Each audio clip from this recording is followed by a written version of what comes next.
वैसे तो आज के समय में कई धर्म और उनके अनुयायी आपको मिल जाएंगे, और जब इन सभी धर्मों और उनके पैगंबर के बारे में आप जांच पड़ताल करते हैं तो आपको इनकी उत्पत्ति से जुड़ी कोई तारीख जरूर मिल जाएगी। लेकिन वहीं जब बात आती है सनातन धर्म की, तो आपको इस धर्म से जुड़ी कोई तारीख नहीं मिलेगी, क्योंकि ये धर्म इस सृष्टि की शुरुआत से है। कालांतर में कई ऐसे समाज सुधारक भी मिले हैं जिन्होंने सनातन धर्म से अलग कुछ नियम बनाए थे, लेकिन ये हमेशा खुद को उस सृष्टि के रचयिता का पुत्र ही मानते थे। लेकिन आगे चलकर इनके कुछ मानने वालों ने इन्हें भगवान बनाकर पूजना शुरू कर दिया। इसी में से एक नाम क्रिश्चियन धर्म के देवता यीशु का भी आता है, जो भगवान श्री कृष्ण के भक्त बताए जाते हैं और जिनका हमारे भारत और यहाँ के सनातन धर्म से काफी पुराना और गहरा संबंध है। तो अपनी आज की इस वीडियो में हम जानेंगे इसी रहस्य के बारे में, तो बने रहिएगा हमारे साथ वीडियो में एंड तक।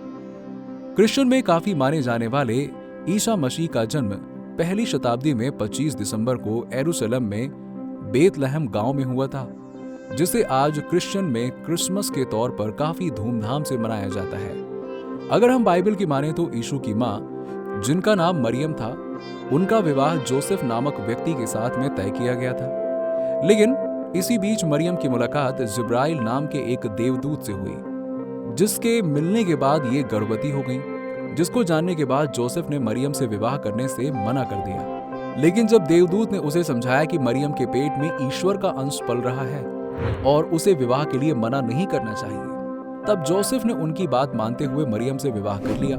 अब विवाह के बाद दोनों बेथलहम पहुंचे, जहां पर एक गौशाला में यीशु का जन्म हुआ। अब बात करें अगर यीशु के बचपन की, तो उसके बारे में खास जानकारी नहीं मिल पाती है।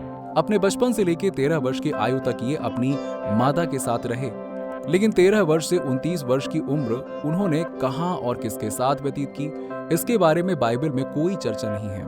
इस गैप को क्रिश्चियन समुदाय में लास्ट ईयर या मिसिंग ईयर के नाम से जाना जाता है। 33 वर्ष की उम्र में 30 मार्च को शुक्रवार के दिन इन्हें सूली पर चढ़ाया गया था, जिसे आज ये लोग गुड फ्राइडे के तौर पर सेलिब्रेट करते हैं।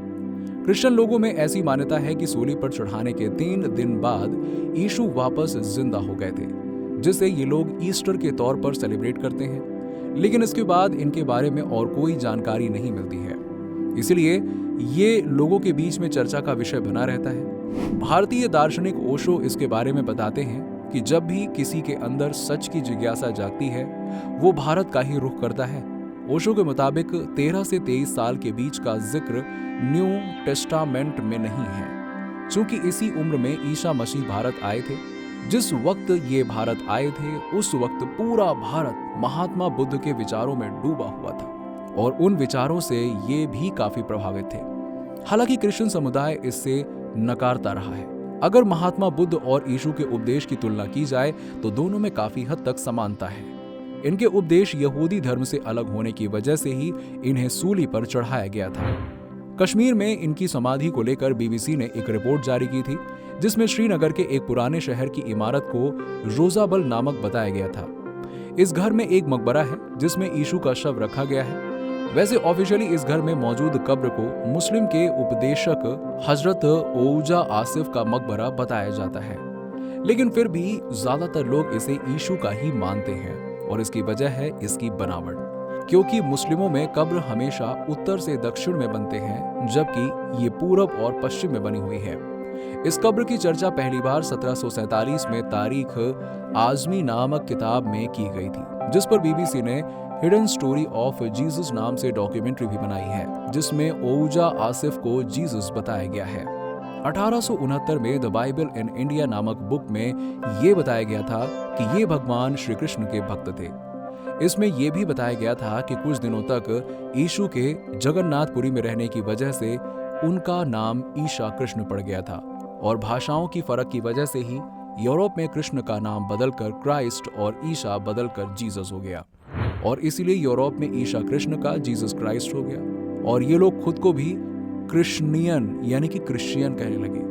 ये तो सबूत इस बात की तरफ इशारा करते हैं कि यीशु ने अपने 13 से 29 साल की उम्र भारत में गुजारी थी और यहीं शिक्षा ग्रहण की थी। इसके साथ ही ये सबूत भी बताते हैं कि ये कृष्ण भगवान के भक्त थे। तो तो आपका इस पे क्या विचार है, आप इसके बारे में क्या सोचते हैं, हमें नीचे कमेंट सेक्शन में कमेंट करके बताइए। साथ ही अगर आपको वीडियो पसंद आई हो तो वीडियो को लाइक करें, शेयर करें, और अगर अभी तक आपने हमारे चैनल को सब्सक्राइब नहीं किया तो इसे सब्सक्राइब जरूर कर लीजिएगा।